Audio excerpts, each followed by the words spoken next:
Assalamualaikum warahmatullahi wabarakatuh dan selamat sejahtera. Saya Cikgu Nurbaizura binti Ismail daripada Sekolah Menengah Kebangsaan Tunku Abdul Rahman. Pada hari ini saya akan membincangkan tajuk daripada sains tingkatan 3 iaitu 4.2 siri kereaktifan logam. Pada akhir pengajaran dan pembelajaran, pelajar dapat membina siri kereaktifan logam berdasarkan tindak balas logam terhadap oksigen. Apa yang dimaksudkan dengan siri kereaktifan logam?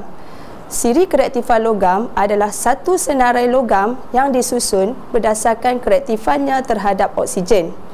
Logam yang berlainan mempunyai kereaktifan yang berbeza terhadap oksigen. Logam yang lebih reaktif terhadap oksigen bertindak balas dengan lebih cergas dengan oksigen.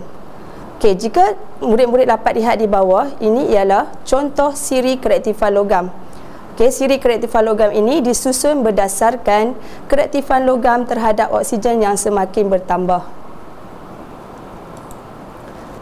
Dalam tindak balas logam bersama oksigen, terdapat dua jenis tindak balas. Logam reaktif apabila bertindak balas dengan oksigen akan menghasilkan nyalaan yang terang.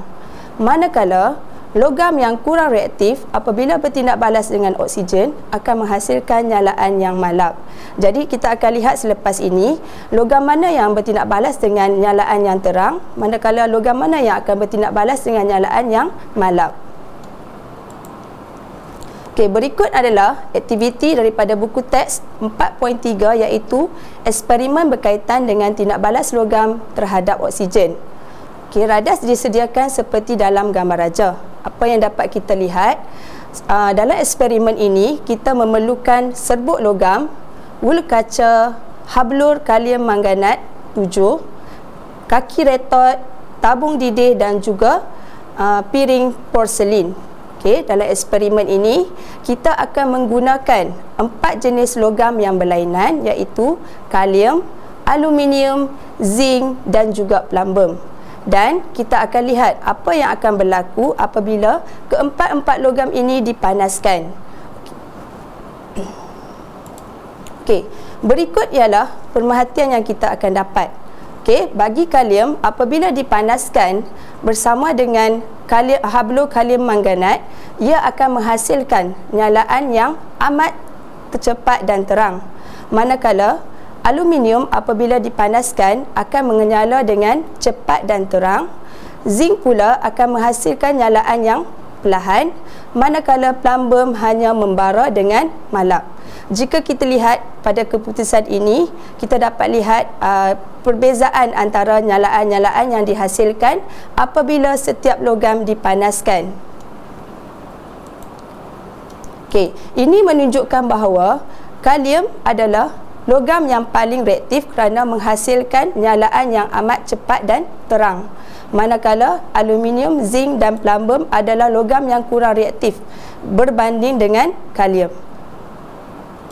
Ini menunjukkan bahawa kereaktifan logam terhadap oksigen bermula dengan kalium, aluminium, zinc, plumbum dan juga plumbum.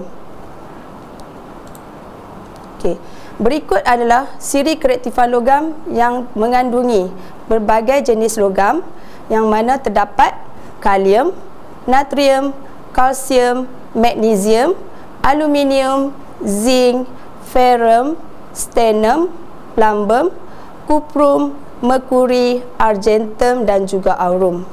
Kesemua logam ini disusun berdasarkan kereaktifan logam terhadap oksigen yang semakin bertambah. Jika dapat disimpulkan di sini bahawa logam kalium berada paling atas dalam siri kereaktifan logam. Ini menunjukkan bahawa logam kalium adalah paling reaktif dibandingkan dengan logam-logam yang lain, terutamanya aurum. Aurum adalah emas. Emas berada pada kedudukan paling bawah dalam siri kereaktifan logam. Ini menunjukkan bahawa emas adalah paling kurang reaktif. Jadi, jika kita lihat di sini, susunan ini adalah mengikut kereaktifan logam terhadap oksigen yang semakin bertambah. Jadi, pelajar-pelajar boleh menghafal siri kereaktifan logam ini untuk memudahkan pelajar-pelajar untuk menjawab soalan pada peperiksaan yang akan datang. Okey, itu sahaja dari cikgu pada hari ini. Sekian, terima kasih.